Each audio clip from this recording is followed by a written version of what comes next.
ان کی معیشت جو ہے وہ دگرگوں ہے، ان کا کوئی پولیٹیکل سسٹم موجود نہیں ہے، اور ہم یہ اٹھانے کے لیے آئے ہیں کیونکہ یہ ورلڈ پیس کے لیے خطرہ ہے۔ تو جو کچھ فاٹا میں ہو رہا ہے یہ سارا کا سارا جو ہے اسی ڈرامے کا حصہ؟ نہیں، فاٹا کا جو ہے نا وہ ایک ڈفرینٹ سبجیکٹ ہے۔ اچھا، یہاں پہ میں ایک بریک لے لوں چھوٹی سی، اگر آپ اجازت تو پھر یہیں پہ بات سٹارٹ کرتے ہیں ناظرین۔ یہاں پہ ایک چھوٹی سی بریک کے بعد واپس آتے ہیں۔ ویلکم بیک ناظرین۔ جنرل صاحب، وہی بات یہ ہے کہ جو فاٹا میں ہو رہا ہے، جو سوات میں ہو رہا ہے، صوبہ سرحد ہمارے ہاتھ سے نکل رہا ہے، چاہے فاٹا میں یا افغانستان میں ہو رہا ہے یا القاعدہ دنیا میں کر رہی ہے، یہ ایک فینومینا ہے اور ایک پولیٹیکل فینومینا ہے۔ وہ کیوں ہے؟ کیونکہ جب اگریشن ہوئی، کھلم کھلا ظلم ہوا، اور وہ ناجائز پریٹیکسٹ کا، آج تک 9/11 کا کوئی ثبوت نہیں ملا، آج تک عراق کا کوئی ثبوت نہیں ملا کہ وہاں انہوں نے کیا ہے، اس کے باوجود گوانتاناما بے ہوئے، اس کے باوجود تورا بورا ہوئے، اس کے باوجود ابو غریب ہوئے، اور اب ڈیگو گارشیا کا قصہ چل گیا ہے کہ وہاں بھی ایک چھپا ہوا ہے، ٹھیک ہے، اور رینڈیشن فلائٹس ہوئی جہاں پہ انہوں نے ٹارچر کیمپس بنائے۔ ایک انتہا درجے کا ایک ظلم ہوا۔ اب اس کا رد عمل تو حکمرانوں کی طرف سے آنا چاہیے تھا، سیاستدانوں کی طرف سے آنا چاہیے تھا، دانشوروں کی طرف سے آنا چاہیے تھا، وہ نہیں آیا۔ لیکن نیچر اپنا بیلنس قائم رکھتی ہے، نیچر نہیں ایسے چھوڑتی، اس سے فوراً لوگ نیچر نے پیدا کر دیا، کیونکہ امریکہ کی طاقت جو ہے وہ ان لمیٹڈ کہتے ہیں، کہ ایک دانشور نے لکھا کہ وہ لامحدود ہے، کوئی چیز لامحدود نہیں ہے۔ اگر ان کے پاس ہائی آلٹیچیوڈ بامبر تھا تو اللہ تعالیٰ نے ان کے سامنے گراؤنڈ لیول بامبر ایک پیدا کر دیا۔ میں ان گراؤنڈ لیول بامبر کی نہیں کرتا جو اپنے لوگوں پہ اٹیک کرتے ہیں، وہ غلط ہے، لیکن everything is fair in love and war, کس کا جملہ ہے یہ؟ انگریزوں نے پیدا کیا نا۔ اس میں نہ مسلمان ہونا ہمارے سے تعلق ہے، میں پیشتر اس کے کہ میں ایک مسلمان ہوں، میں ایک انسان بھی ہوں، میری کچھ جبلت ہے، وہ یہ ہے کہ میں ایک حد تک ظلم کو برداشت کروں گا، اس کے بعد میں جان پہ کھیل جاؤں گا۔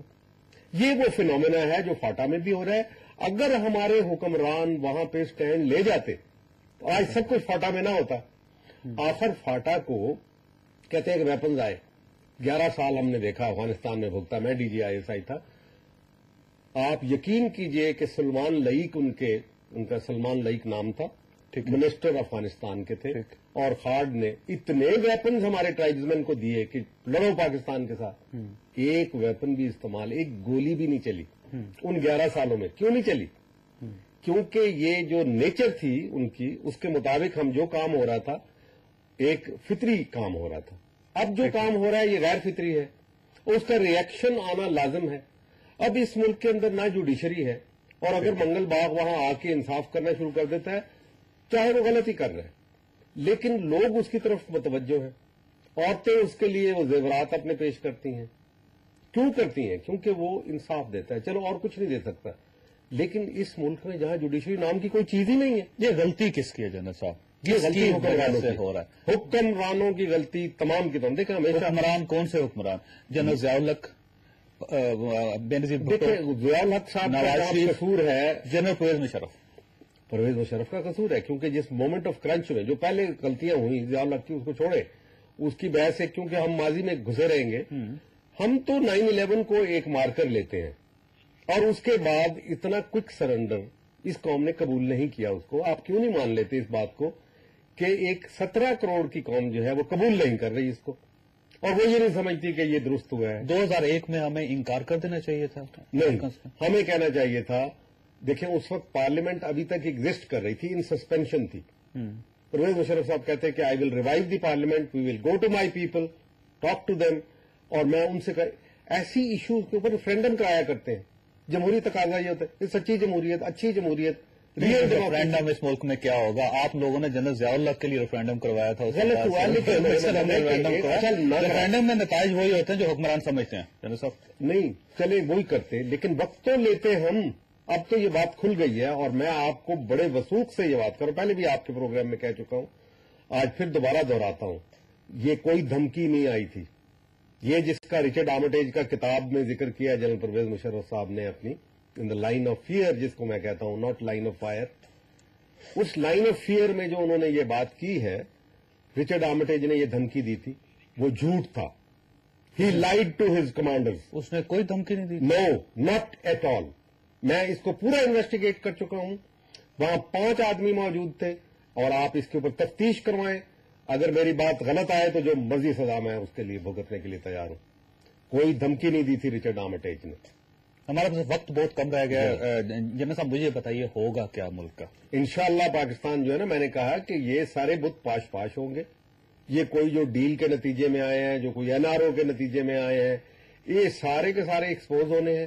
اور یہ قوم ایسی گئی گزری نہیں ہے کہ اس طریقے سے یہ ہضم کر لے گی ساری بات کو. اللہ کے فضل و کرم سے ہم ایک نظریاتی مملکت ہے، نیوکلیارا ہی ہے. ہمارے پاس چائنا جیسا ہمارے پاس دوست پیچھے پشت پہ موجود ہے. ابھی اولمپک سے فارغ ہو جائے گا تو ان کا بھی بخار اتر جائے گا، پھر وہ صحیح اب ویٹو کر دیا چائنا اور اس سے زمبابوے کے اوپر، رشیا، دونوں نے. یہ پہلا سائن ہے کہ they are prepared to take a stand. تو اب حالات بدل رہے ہیں. لہٰذا ہم امریکہ سے لڑنے کے لیے چین کا انتظار کریں گے؟ نہیں، کسی کا انتظار نہیں کرنا. امریکہ سے ہم نہیں لڑنا. کون کہہ رہا ہے کہ ہم امریکہ سے لڑنا؟ لیکن ہم نے ان کو انکار کرنا ہے، اور اتنی ضرورت ان کی نہیں ہے کہ وہ کر لیں. ان کے پاس ٹپس ہی نہیں ہے، کوئی ٹپس نہیں ہے سوائے اس کے کہ سرجیکل اسٹرائک وہ کریں. اور کچھ علاقوں میں آ کے جن کو انفلٹریشن روٹ سمجھتے ہیں، ہماری ساورنٹی کے درپے ہیں. اگر ایک طرف ہماری، اب آپ کہتے ہیں کہ جی انہوں نے اپنی سوات میں اپنی ریٹ قائم کر لی ہوئی ہے، حکومت کی ریٹ کو نہیں مانتے. ٹھیک ہے، ایسی حکومت کی ریٹ کو کون مارے گا جو جس کی ریٹ ہے ہی نہیں ہے؟ امریکہ نے اس کی ریٹ کو سب سے پہلے تو غرق کیا، تو پھر کون مانے گا اس کی ریٹ کو؟ The government. جناب جنرل حمید گل صاحب، میں آپ کا بہت زیادہ ممنون اور مشکور ہوں. آپ کے ساتھ باتیں کرتے ہوئے بڑا مزہ آیا. ہم چاہیں گے کہ انشاءاللہ تعالیٰ پھر کوئی اس قسم کے نشست ہو جس میں زیادہ ڈیٹیل کے ساتھ باتیں کی جا سکیں. آپ کا بہت بہت شکریہ. فاضل امیر تیمور 40 برس تک جنگیں لڑتا رہا تھا. ان 40 برسوں میں اس نے 58 ممالک فتح کیے تھے اور 5 لاکھ کے قریب لوگ قتل کیے تھے. لیکن زندگی کے آخری حصے میں اس نے کہا تھا کہ میں اعتراف کرتا ہوں کہ آپ انسان کو تلوار سے فتح نہیں کر سکتے اور جنگ کسی مسئلے کا حل نہیں ہوتی.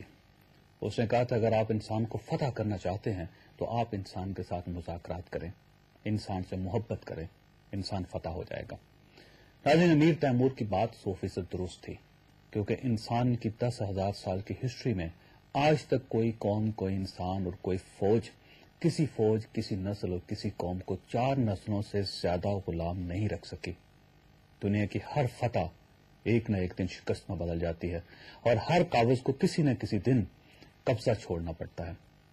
ناظرین، ہم کتنے ناسمجھ ہیں کہ ہم اس حقیقت کو جانتے ہیں لیکن اس کے باوجود جنگ میں امن تلاش کر رہے ہیں. ہم کتنے ناسمجھ ہیں.